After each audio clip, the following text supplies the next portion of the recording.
Welcome everybody. I'm Marc Lenahan. I am here at the Lenahan Law Firm in Dallas, Texas. Because I am, as far as we know, the attorney who has sued TopGolf more than any other, I'm frequently asked what it is about TopGolf that I consider to be so dangerous. So I decided to come in this morning and put together this video to teach you about 12 things that I consider to be substantial safety hazards at TopGolf. Before we do that, I'm going to tell you why that's going to be relevant to you. Spend just a few minutes on that. If you are unfamiliar with TopGolf, it is easy enough to explain. You swipe your club over this little black sensor, and a ball will roll out there. You can put it on that tee if you're right-handed. Over here, there's one if you're a lefty, and you shoot off towards these targets, getting different points depending on how accurate you are.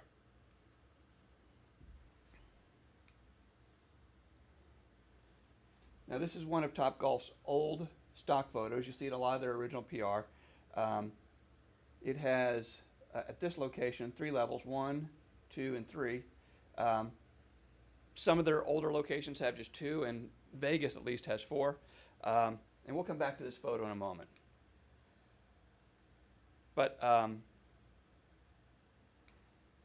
let's start talking about why that photo is relevant to you if you have kids. So there's our guy with the golfer shirt. We saw him a moment ago. Look right behind.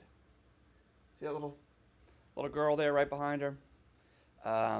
Maybe 2 years old, standing right behind Dad with nothing between her and the father. Now, this story has nothing to do with TopGolf. It happened at a regular golf course, not at TopGolf at all. But I want you to understand it because it validates how incredibly dangerous, how lethal a golf ball can be. Father, in this case, teed off at a golf course, hit the ball to the left, and it went about 20 feet and hit his daughter, who was sitting in the golf cart, in the neck. She was 6 years old, and it killed her. That was just July of 2019. When I saw that story, I thought about this photo and this little girl. Now, in each of the photos I'm about to show you, these are all photos directly from TopGolf. They came 2 days ago. I downloaded them from TopGolf's part of their webpage, which is designed for press downloads under the lifestyle section. So you can't get more TopGolf approved than that. These are proof that TopGolf wants to have your children at TopGolf. So as we talk about the dangers, the dirty dozen in a moment, remember, TopGolf wants your children there for them. There's one little girl. Here is 1, 2, 3, and 4 little kids, if that leg belongs to a kid. Another one. Another one. Little girl getting lessons from her dad. 6 kids, no adults. A little family of 5. 3 kids cheering a shot by an adult. 3 more kids cheering. And then let's wrap up with her, who can't stop but reminding me of her. So, that's all to confirm for you that TopGolf wants your children there. Now, the second point about the relevance is TopGolf is near you or will be near you. When I sued TopGolf for the first time 5 or so years ago, they had about 12 locations. Now they have about 63 locations. And I say about because they're constantly building and opening. Now, if you live near any of these places, you already are near a TopGolf. What if you don't live near one of these locations? Well, they're in travel spots. So if you or a family member or your family goes on vacation or work to any of these places, you're going to be near TopGolf. And if you're not near any of those places and you don't travel any of those places, there's still a chance TopGolf's going to come to you. And I'm going to tell you about their road version in a little bit. More significantly, the last number I heard was that TopGolf intended to have 250 locations. So, if that's right, you take this map of 63 locations and multiply the density by 4. Actually, on this map, you won't see a few. There are 3 in the UK and 1 in Australia as well. Now, it is my opinion that there's an injury at TopGolf that sends a customer or an employee to the emergency room every single day. Now, to be fair, the last time I asked that question at the TopGolf, they flat out denied it, said I wasn't even close. So you are absolutely welcome to believe them over my calculations.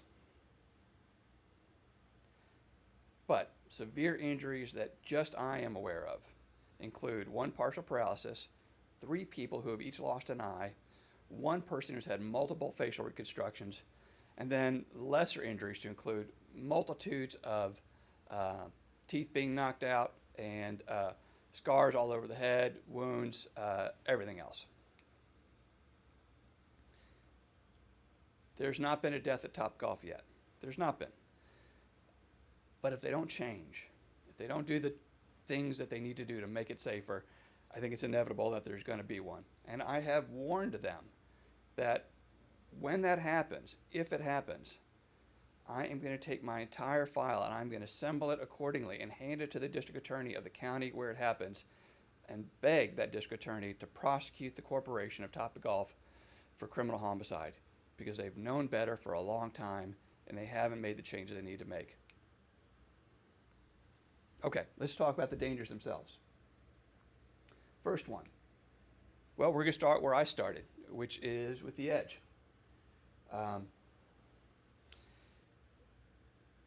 There's only been 1 severe injury from falling from the edge that I know of, and that was the partial paralysis.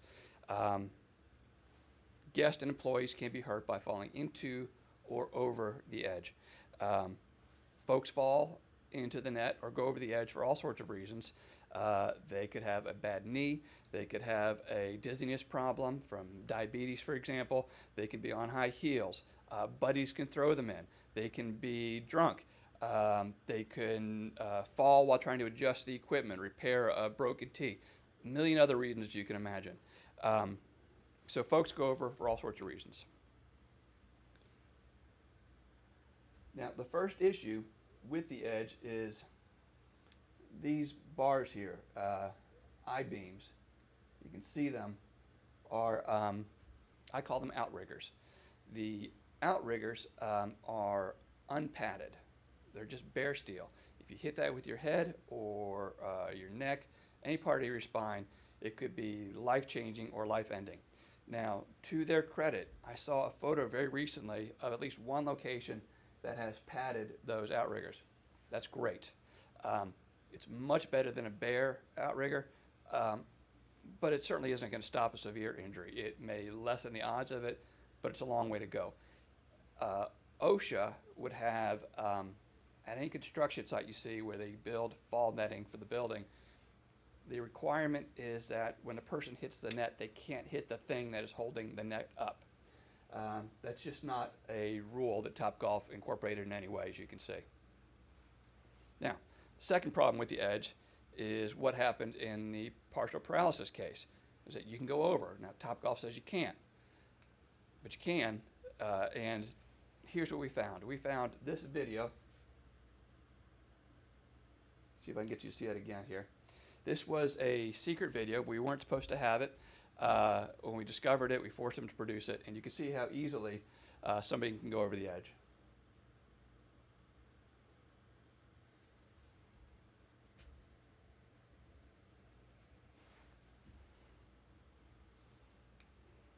Now, after that video was discovered, working with one of the jurisdictions that was building a TopGolf, we were able to force TopGolf to change their nets from what was at some locations 3.5 or 4 feet out to 5 feet. 5 feet is better, substantially better. It's not the 8 feet that I wanted, but still I was very proud to have that accomplishment to make it that much safer. Until I realized something that was right in front of me, but I hadn't clued in on before. Watch what happens to the dummy when he hits the steel cable on the outside.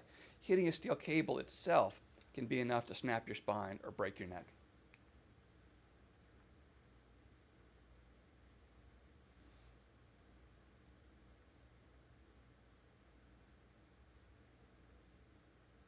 Now this dummy hit chest first.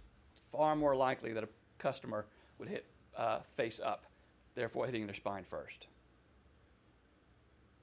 Now, though it took me a long time to realize that the cable itself could be a cause of the injury, whether you go over or not, it's something that should have occurred at TopGolf a long, long time before, because way back in 2011, a fellow who eventually would become a VP for TopGolf created this diagram, and it showed exactly where the cable would hit somebody. Now, let's talk about the second danger. It is a time-honored tradition to shoot at the ball picker, all right? So if your 8-year-old says to you, hey, I want to go to TopGolf for a birthday party, and yes, they market for birthday parties for kids, and you say, well, okay, but you're staying downstairs, so you don't have a problem with the net. The problem is that your 8-year-old is probably more likely to be hurt downstairs than upstairs. Here's one of the reasons why. So, the time-honored tradition of shooting at the picker, the thing that's out there scooping up balls. You can see from all the shots over it, people are really, really good at it. The thing takes a ton of hits. And it's all dented up there, all bruised up there. And if you can see, way down here, through the metal cage. The metal cage is there to protect the driver, which is good. Popping through the metal cage, it actually just breaks right through the plastic. So, every one of these shots, well, maybe you can guess. They encase the back of this little pickup truck type vehicle in vertical plexiglass. So what happens to every shot that hits that plexiglass? What happens is it rebounds and goes right back at the tee line. So if it's approaching me from my right and I shoot at it, it's going to bounce off and hit somebody to my right. That is something TopGolf says does not happen. That the people will not be in danger of any ricochets, because that red cart never comes inside of the first row of targets. Therefore, when the ball would return, it would not return with enough force to do any damage. Now this YouTube video is titled, "Guy Hits Cart at TopGolf, then Shatters the Window Behind Him." It's very short, but it plays twice.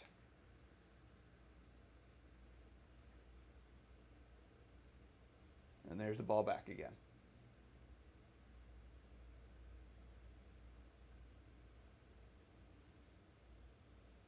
So, went right by him, hit the window. According to the title, breaks the window. Now, as far as the claim that the cart never ever gets closer than the first row of targets, well, you can see from this photo that at least in this instance, that was definitely not the case.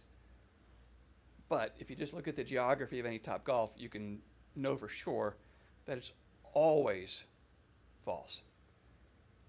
The ball pickers live back behind the building. So every time they come out and every single time they return with balls, they have to go right by these tees, just dozens of feet away. So it is impossible for them to do their job as the buildings are designed without them coming much closer than the first row targets.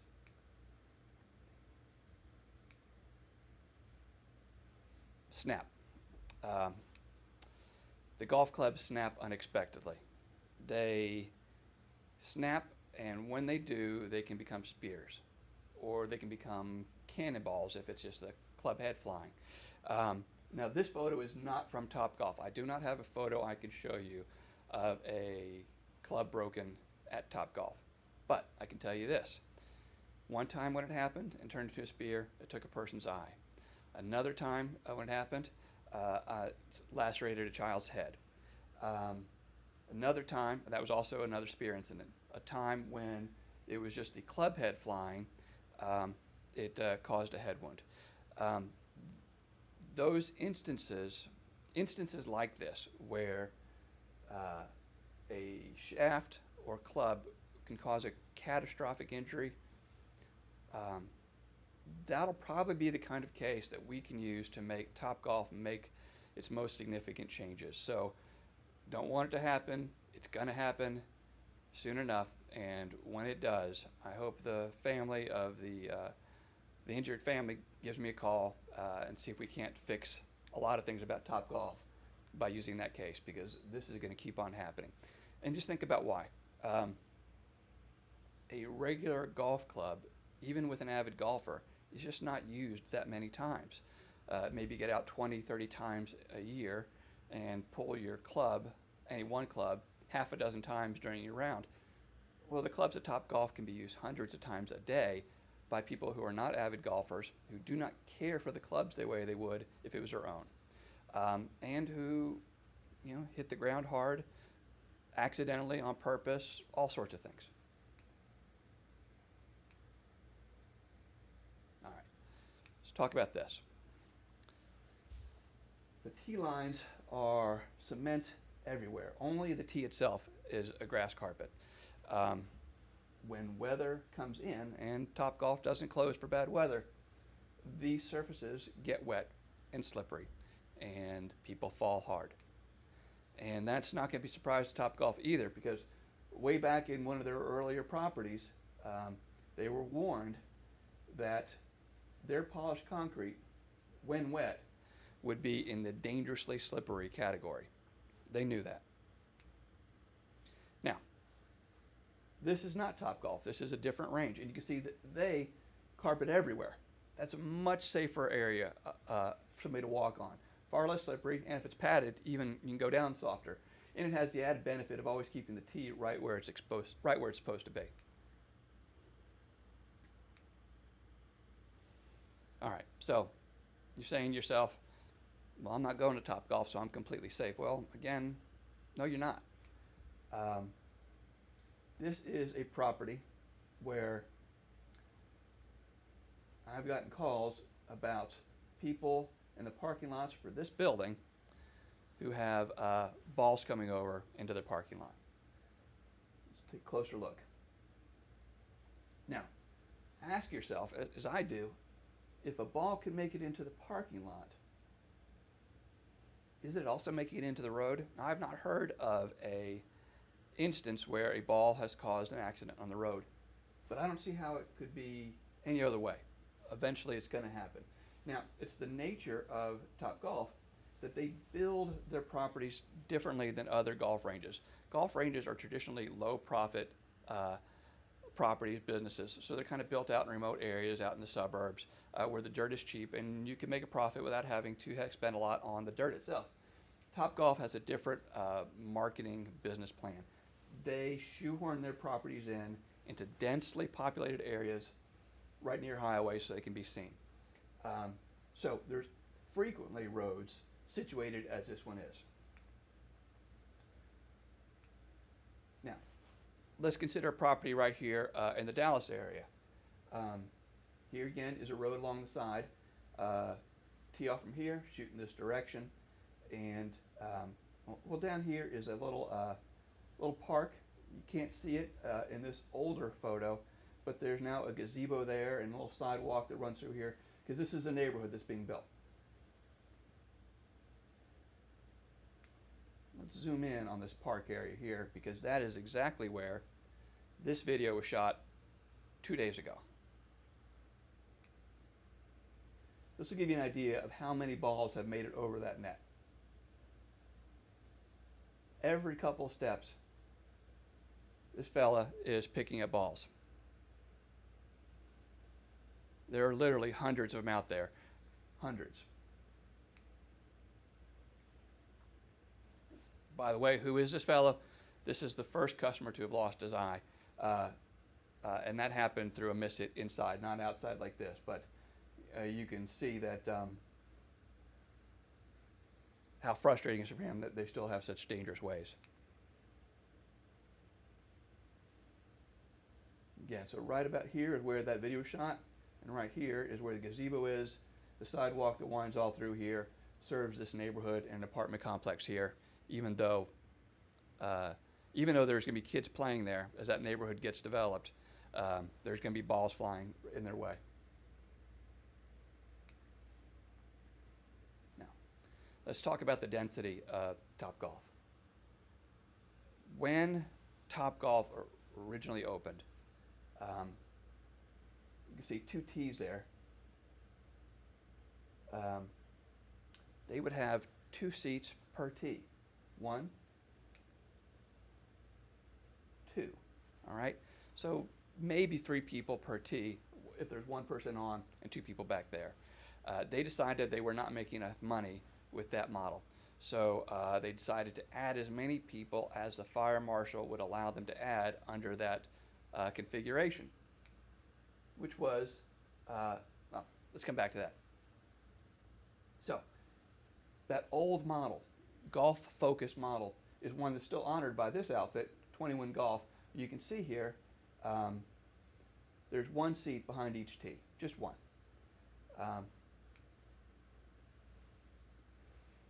So TopGolf decided to add as many seats as they could, and they did. So under their older models, they were able to add 4, go 2 seats to 4. That's as many as the fire marshal would allow. Just after they opened this, right after they opened this, is when that fellow lost his eye because a intoxicated guest managed to hit a ball backwards into his eye. Now, let's compare that 4 seats, 2 seats, to what you find on their press page now. This is their current ideal, as you can see. Remember that shot from before where the player hits the ball out towards the ball picker and it bounces back and shatters the window? Well, when there are this many people in between the window and the picker, the ball's not going to ever get to the window. It's going to shatter somebody else instead of a window entirely. They were able to build new properties with this kind of density because they planned ahead for the fire marshal, more exits, things like that. Now, let's look at this setup. You'll see here, if you can, that's a glass wall right there. So if a ball is shanked to the left, like the father did in that 6-year-old story, it could hit that glass wall and come back and hit somebody here or there or anywhere. Or it could just hit somebody directly at that couch right there. Very easy to imagine that.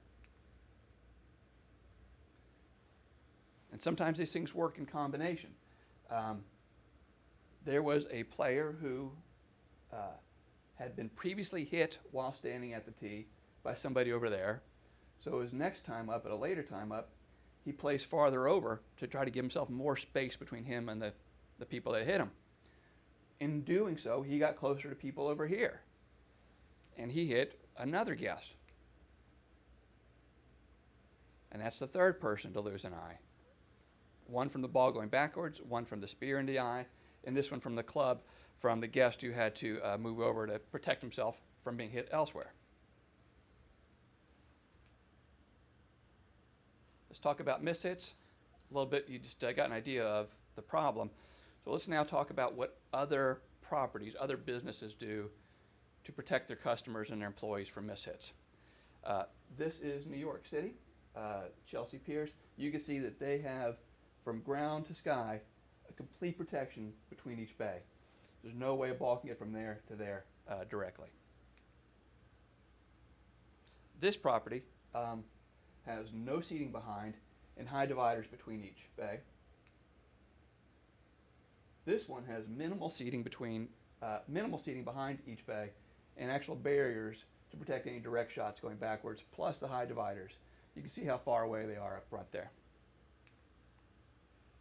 Now, what I've been asking TopGolf to do is to hang nets on 3 sides of the tee.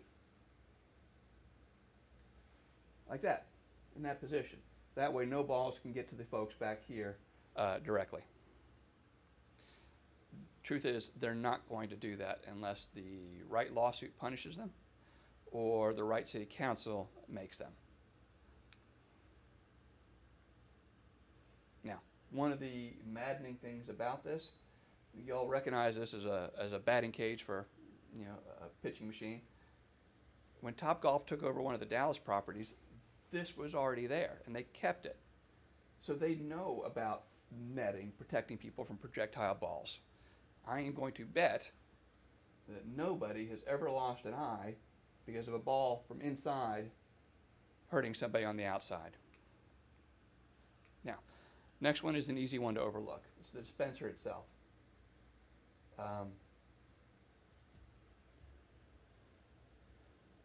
The dispenser can block the angles to the targets. Here's the tee. There's the targets. Let me orient you a bit better. Ball rolls out here. You can put it on the tee, shoot for your targets all around.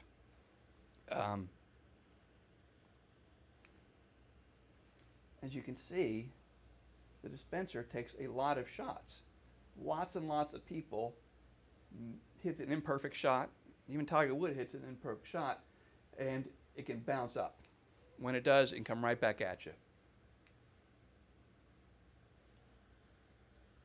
The dispenser is not like the air tubes at the bank. It's not plumbed. It doesn't go through the ground and have a fancy suction system. It's just a bucket. It's just a bucket that's screwed into the ground. It could be placed anywhere. It could be designed several other ways. It could absolutely be placed so that most of the dispenser is not in front of the tee. But the safer ranges don't even do that.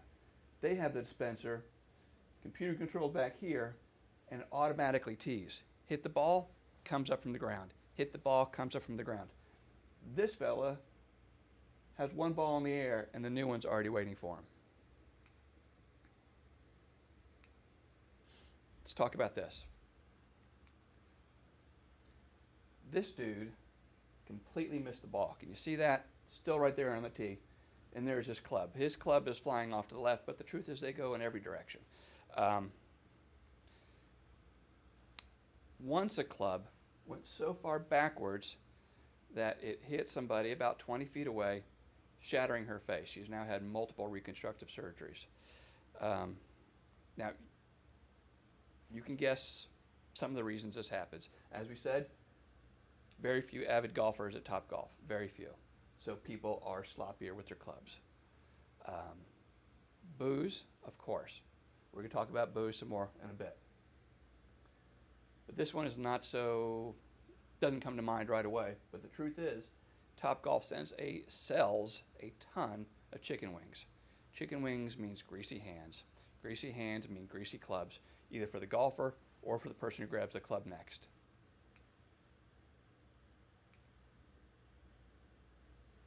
All right. I mentioned to you that TopGolf has a roadshow version. It's called TopGolf Crush. Now, I've never seen one in person, but when I look at this photo, that net looks to me to be far, far shorter than the 3.5 and 4 foot nets I was griping about, and way shorter than the 5 foot net they extended to, and certainly not the 8 foot that OSHA wants. What's terrible about that, beyond belief, is that they invented this after the fall case. This was a new invention after somebody had already fallen and suffered partial paralysis. And look at it up here on the top left. There's absolutely nothing protecting the player from the corners. Not even a 3.5 foot net. Zero. Totally unconscionable. Okay, back to the permanent version of TopGolf. It is formally called a multi-level or elevated golf range. But you've already guessed this. That's not what it really is. It's really a bar in disguise. Now, these are old stats from smaller properties, less floors, less people. Even back then, there were Texas locations that could sell over $500,000 worth of booze individually in just 1 month.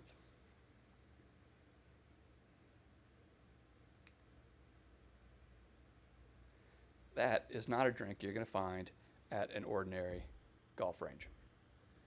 And yes, obviously, alcohol exacerbates every other problem we've talked about already.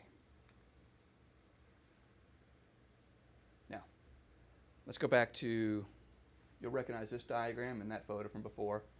1 tee, 2 players.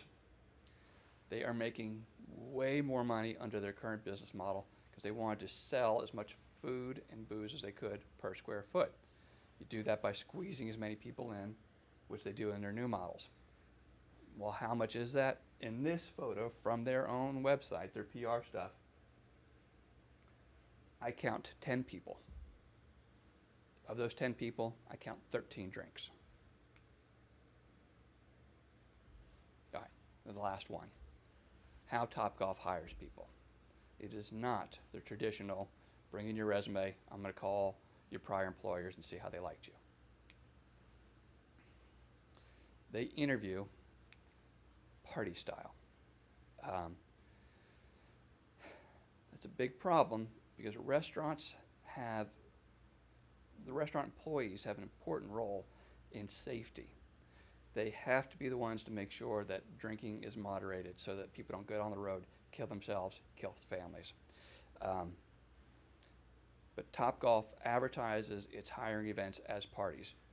So you will see when they come to your town, the exact same story always runs, which is come on down, we're going to have a party interview, it's a lot of fun, which is why these people are having to dance around in hopes of getting a job. Let's walk you through 3 people in one case, the drink service chain and the partial paralysis case, to give an idea of how well that interview by party succeeds in finding people who are conscientious. Let's talk about the waitress. Waitress confessed to stealing from her prior employer, a ping pong table, 2 rackets, fishing items, a few pair of shorts, several pairs of shoes, and a few jerseys. That's what she confessed to. The drink runner had numerous warrants out for his arrest. Now, this third fellow, the bartender, is an entirely unique, horrifying nightmare.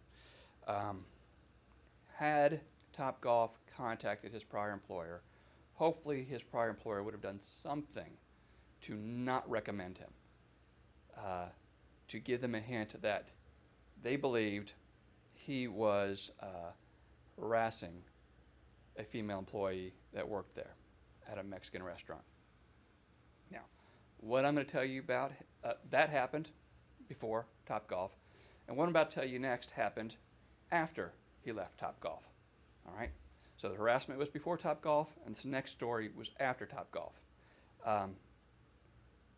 In fact, this next story happened 1 year exactly after he was the bartender for the partial paralysis case. What happened is this. There he is, walking on a security camera. Anybody from DFW will recognize this video. That is him walking with Christina Morris. She was never seen again after this. He was convicted of her kidnapping. Everybody presumes he would have been convicted for her murder, except for the fact that they never found her body. So that's an indication for you of how successful their hiring by party skills technique works. The thief, the person with all the warrants, and this person who is at least a convicted kidnapper, probably a murderer. And I didn't check that many people. I just checked those folks because they were in the drink service chain for one of my cases. And that he showed up to the police interview wearing a TopGolf shirt is coincidental. Now, TopGolf does do more thorough background checks when hiring managers. They say they do it because managers, they handle the money. In other words, TopGolf worries about the safety of its money. It doesn't worry about your safety.